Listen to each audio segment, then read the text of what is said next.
Most people spend their lives collecting connections. More contacts, more followers, a bigger birthday dinner. The world has turned networking into a virtue and a small address book into a personal failure. But there is an entire group of people who quietly and deliberately go the opposite direction. They keep their circle very small, sometimes just 2 or 3 people. This is not because they failed to build friendships, but because they chose not to. And here is what is fascinating. Researchers have found that this group is not the loneliest. In fact, they might be among the most emotionally secure people in the room. There is one thing a landmark study found about people who keep small circles, something that explains not just how they love, but how their brains are actually built differently. We will get there. But first, you probably already know if you are one of them. You are the one who walks into a social situation and immediately gravitates toward the 1 or 2 people you actually want to talk to. Everyone else is background noise. Polite, harmless background noise. And you are perfectly okay with that. You are the person who has a group chat you haven't opened in 4 days, but would drop everything, cancel plans, drive 2 hours, rearrange your entire week for a specific person who needed you. You have always been selective about who gets your time, your honesty, and your 2 a.m. phone calls. You have heard the word closed off. Maybe from someone frustrated they couldn't get inside, but from the inside, it never felt like coldness. It felt more like precision. And somewhere along the way, you probably wondered if that was a problem. It is not, and science has quite a lot to say about why. The tendency to keep a small, carefully chosen circle is not a modern quirk. It goes back to the architecture of the human brain itself. In the 1990s, British anthropologist Robin Dunbar proposed what became known as Dunbar's number, the idea that the human neocortex can cognitively manage roughly 150 stable relationships. But inside that 150, there are concentric layers. And the innermost layer, the true inner circle, is typically just 3 to 5 people. That is not a personal limitation, it is a biological one. The brain has a carrying capacity for deep trust. People who keep small circles are not failing to reach the larger number. They are simply living closer to the center. Attachment theory adds another layer. Psychologist John Bowlby found that some people develop what researchers call a secure selective attachment style. In this style, the quality of connection matters far more than quantity. Trust, once genuinely earned, runs extraordinarily deep. These are people who do not open easily, but when they do, the bond is almost unbreakable. Think about that for a second. That is not being closed off. That is being careful. Here is where it gets genuinely interesting.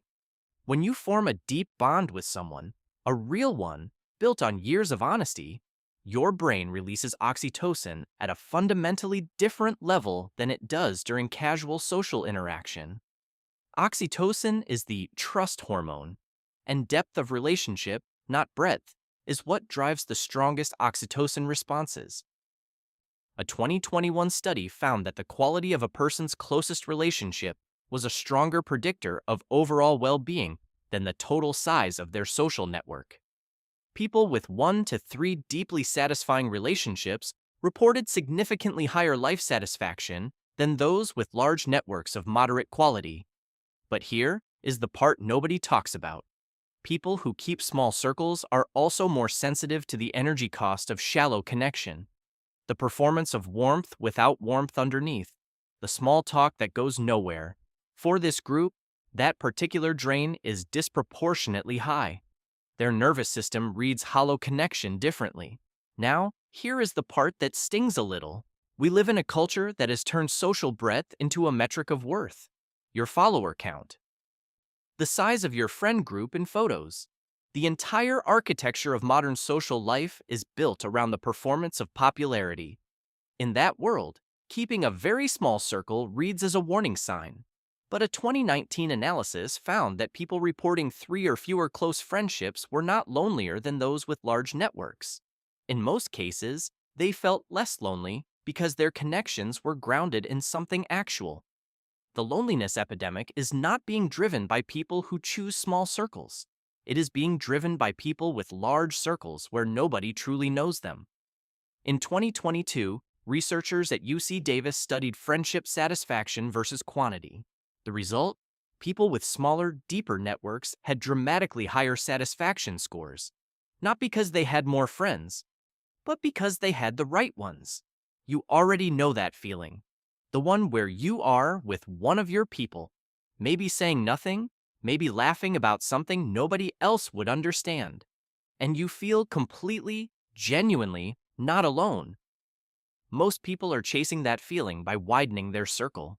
You found it by going deeper. And here is the part that surprised even the researchers. People who consistently keep small circles are also more likely to actually show up when it matters.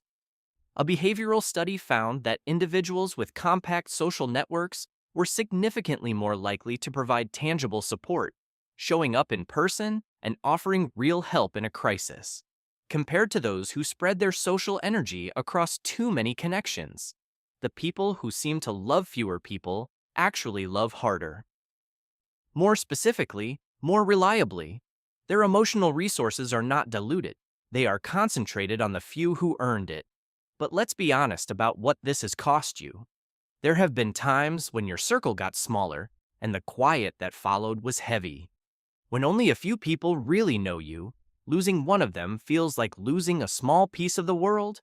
People have misread you, assumed you were aloof or arrogant.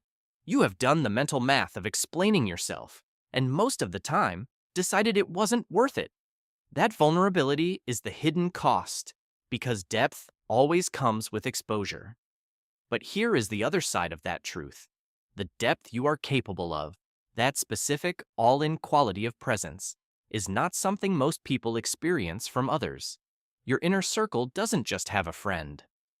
They have someone who actually sees them, someone who notices when something is off without being told, who shows up without being asked.